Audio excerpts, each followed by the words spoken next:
Bwana Yesu asifiwe, watumishi wa Mungu.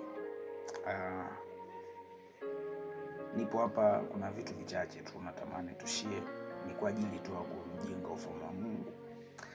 Nimekuwa ni miongoni mwa watu ambao huwa natamani kufanya ibada halisi. Sio tu ibada halisi. Ni swala ambalo ndani ya moyo wangu nimelibeba sana kuhusu swala la ibada. Tunapomtumikia Mungu kwa kila jambo, kila kitu, tufanye ibada. Kuna wimbo huwa naupenda sana, unaimbwa mtumishi wa Mungu Berakom. Ni wimbo ambao umebeba kitu kikubwa sana, na mimi huwa naupenda kwa sababu unawishi hivyo kwangu. Unaona, nasema nifanye kama wewe,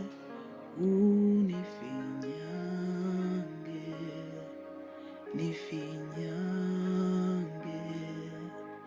wakinitazama wakuone wewe, unifinyange.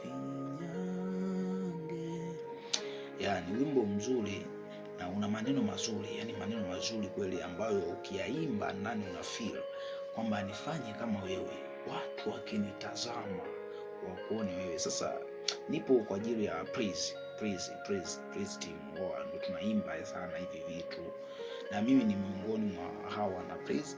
Lakini sasa kuna vitu ambavyo tunakosea kwamba tunaimba Mungu hatufanyi kama yeye. Wakitutazama wamuone Mungu, wakitutazama tu hata kwa macho ya nyama, wakituangalia waone taswira ya Mungu, waone taswira ya Mungu.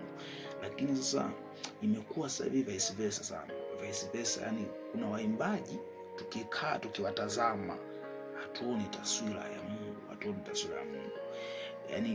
Kuna namna ambavyo mtu unajiweka, sio kitu kizuri. Kwamba mtu anakaa madhabahuni kavaa nguo ambayo hata mtu akimtazama haoni kama ndani yake kuna Kristo, Sasa na huu wimbo tunawimba, na utakuta mtu anaimbisha kwamba nifanye watu wakinitazama wakuone wewe. Mimi niwaambie watumishi wa Mungu, huwa wakati mwingine tunasema kwamba Mungu angalii nje, anaangalia moyo. It is okay, Mungu anaangalia moyo, sio dhambi. Mungu anaangalia moyo. Sasa kama anaangalia moyo, kwa nini tusitembee hatujavaa nguo? Kwa nini? Au kama anaangalia moyo, kwa nini tujistiri vizuri? Au kwa nini uvae kama anaangalia moyo? Kama tu wanadamu huwa tunaangalia nje, wanadamu tunasema Mungu asije kuangalia nje. Kwa hiyo hebu tujiweke katika mazingira mazuri. Kuna vitu tuvifanye kama watumishi wa Mungu, tumeaminiwa kutumika. Mimi huwa na kuna baadhi ya watu napenda kuambia kwamba Mungu amekupa hii nafasi, sio kwamba hana wengine wako hapa, hanao, lakini upendeleo, neema ambayo Mungu amekupa. Kuna maneno mazuri ya Paulo aliongea, alisema hivi, tumepewa neema bure katika Wakorintho, lakini amesema kwamba tusipokee hiyo neema bure, kwamba tumepewa huduma za uimbaji. Tunaimba vizuri kweli, tukiimba tunaona impact kwenye ibada, tunaona nguvu za Mungu kwenye ibada, lakini Biblia inasema kwamba tumepewa neema bure na tusipokee bure, kwamba lazima ile neema tuifanyie kazi, tuweke gharama kwenye ile neema. Sisi tutumie nguvu, lakini sasa sisi wenyewe ndio tumeanza kuiangusha neema. Mtu amepewa huduma nzuri ya kufanya, lakini unakuta anafanya vitu vya ajabu. Sisi ni watumishi wa Mungu, sisi tumekuwa chumvi ya ulimwengu. Chumvi ikiharibika itiwe nini ili ifae?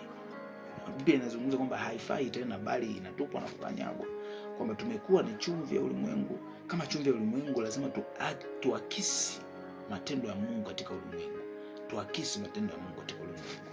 Nakupenda sana mtu wa Mungu. Kama hiki kitu kitakupendeza, hebu fanyia kazi.